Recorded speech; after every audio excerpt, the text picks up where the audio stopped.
Bonjour, bienvenue dans cette émission YouTube. Je suis Thomas Croza et je suis là pour vous parler avec mes invités de jeux de société qui sont utilisés en classe. Mes invités sont des enseignants, des professeurs, des éducateurs qui vont venir à tour de rôle nous parler de leur coup de cœur, de leur expérience, des jeux qu'ils utilisent régulièrement en classe et de comment ils les adaptent à une classe d'au moins 20 élèves. Vous allez retrouver sous la vidéo toutes les informations sur les jeux dont nous parlons. Vous pouvez vous abonner à notre chaîne YouTube pour être tenu au courant des futures émissions. Et vous pouvez bien sûr poser des commentaires auxquels nous nous ferons une joie de répondre. Merci encore d'être avec nous. C'est parti.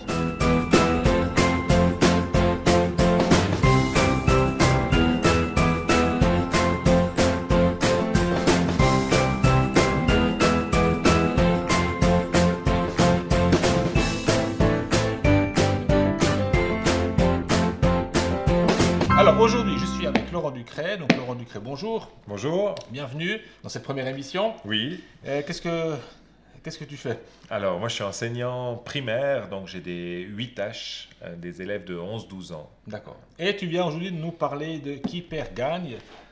Alors, je te laisse commencer à nous expliquer un petit peu voilà, le nombre de joueurs qu'il faut, combien de temps ça prend, et puis en quoi consiste le jeu. Oui. Alors, Qui perd gagne, c'est un jeu qui est réservé pour normalement 3 à 8 joueurs de 10 ans et plus pour un temps d'une durée de 30 minutes.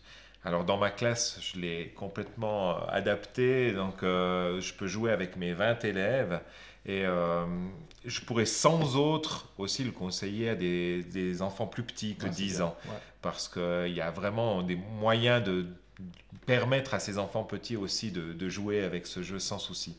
Et puis le temps, 30 minutes, ça équivaudrait plus ou moins à une partie une sélection de paires dans la classe avec 20 élèves. Donc sélection de paires, pourquoi? On parle maintenant des règles du jeu, de quoi il s'agit? Oui.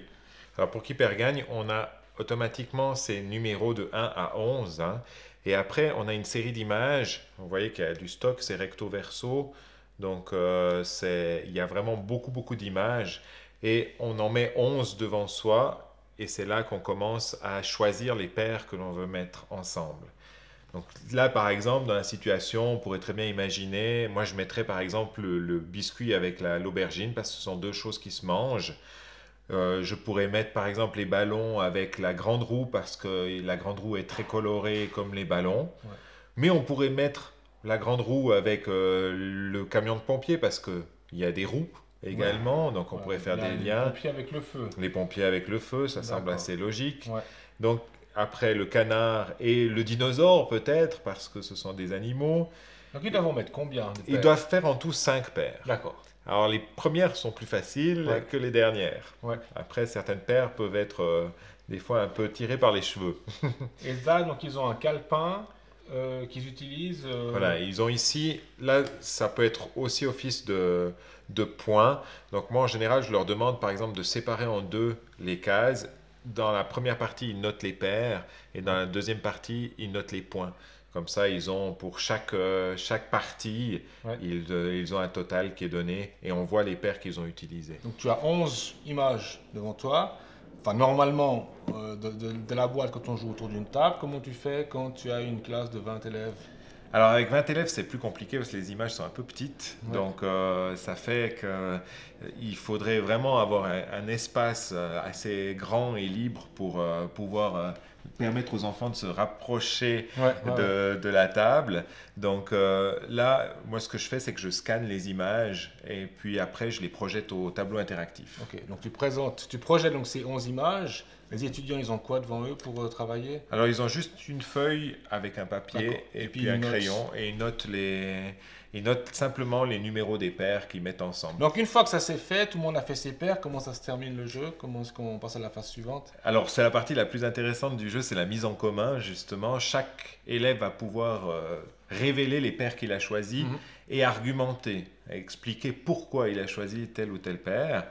Et puis tous les élèves qui ont choisi la même paire que lui, à ce moment-là, lèvent la main et on fait le décompte du nombre d'élèves et ça donne le nombre de points qu'ils obtiennent. D'accord. Donc plus il y a d'élèves qui ont choisi la même paire, plus ils marquent de points. Ok. Et ça, donc ça concerne quelle branche pour les élèves? Ouais, je pense que ça va concerner la partie la principale, c'est l'expression orale, D'accord. où là, on a justement cet argumentaire qui se passe, et puis les enfants doivent apprendre justement à développer pour quelles raisons ils ont choisi Ok, tel ou tel ok, père, ouais. et ça, c'est quelque chose d'assez intéressant. Parce que souvent, c'est assez basique, hein. Ils disent, bah, j'ai choisi ça, mais pourquoi? Voilà. Puis là, ils C'est là que doivent... tu vas un petit peu Voilà, on va les chercher un quoi. petit Ouais, peu, ouais, ouais, ouais. d'accord. Ok. Et puis alors ça correspondrait à quel objectif scolaire, si on devait le caractériser? Alors, en termes d'objectifs, on pourrait simplement dire décoder une image pour développer la perception de celle-ci. Donc, ce serait peut-être l'objectif principal. Ok. Et ça, c'est donc un jeu que tu utilises régulièrement en classe? Alors, pas régulièrement, je dirais qu'on peut l'utiliser, ça peut être aussi en lien avec le vocabulaire, par exemple, donc 3, 4 fois dans l'année, Ouais. ça se prête assez bien. Ils aiment ça. Oui, en général, ils aiment Ouais, assez. ouais. Dès qu'on rentre dans le jeu, Ouais. la motivation, elle décuple un peu. Ok, cool, super. Donc ça, c'était donc Qui perd gagne.